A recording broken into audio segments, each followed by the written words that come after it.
Hi అందరికీ welcome to Shiva Santoshi vlogs. ఈరోజు నేను చికెన్ పకోడీ ఎలా ప్రిపేర్ చేయాలో నేను మీకు చెప్తాను. చాలా సింపుల్ ప్రాసెస్. ఇవి అన్నీ కలిపేసి పెట్టుకుంటే మనకు కావలసినప్పుడు డీప్ ఫ్రై చేసుకొని తినొచ్చు. ముందుగా చికెన్ని శుభ్రంగా కడిగి ఒక గిన్నెలో వేసుకోవాలి. ఇక్కడ నేను 250 గ్రామ్స్ చికెన్ తీసుకుంటున్నాను.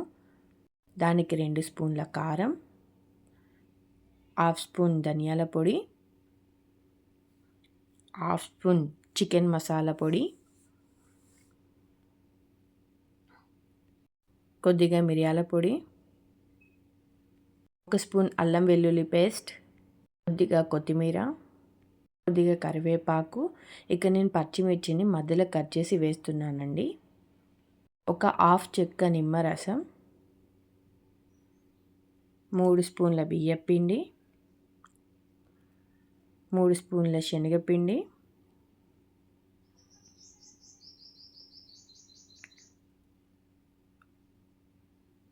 1 స్పూన్ కార్న్‌ఫ్లోర్, హాఫ్ స్పూన్ ఉప్పు, హాఫ్ స్పూన్ పసుపు వేసి మొత్తం బాగా కలుపుకోవాలి. ఈ చికెన్కి పట్టే విధంగా. మీరు ఇక్కడ కొద్దిగా వాటర్ కూడా యాడ్ చేసుకోవచ్చు. నేను కొద్దిగా వాటర్ యాడ్ చేస్తున్నాను.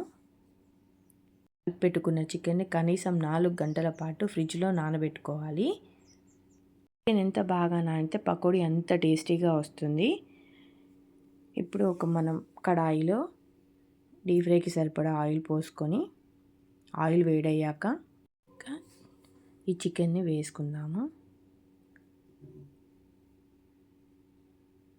పచ్చిమిరపకాయలని మధ్యలోకి కట్ చేసి వేసాను కదండి. ఇక్కడ చికెన్తో పాటు ఆ మిర్చి కూడా మంచిగా డీప్ ఫ్రై అవుతుంది. ఇక నేను ఫుడ్ కలర్ ఏం యాడ్ చేయలేదండి. మీకు కావాలనుకుంటే యాడ్ చేసుకోవచ్చు, అది ఆప్షనల్ మాత్రమే. చూడండి, చికెన్ డీప్ ఫ్రై అయిపోయింది. దీన్ని ఒక ప్లేట్లోకి తీసుకుందాం. పిల్లలకి ఎప్పుడైనా ఇలా చేసి పెట్టండి, చాలా ఇష్టంగా తింటారు. ఫైనల్గా మన చికెన్ పకోడీ రెడీ అయిపోయింది. ఈ చికెన్ పకోడీ పైన నిమ్మరసం పిండుకొని ఆనియన్స్ పెట్టుకొని తింటే చాలా టేస్టీగా ఉంటుందండి. ఇంతకీ నేను చేసిన చికెన్ పకోడీ మీకు నచ్చిందా? నచ్చితే ఒక లైక్ చేయండి. ప్లీజ్ సబ్స్క్రైబ్ చేసుకోవడం మాత్రం మర్చిపోకండి. Thanks for watching this video.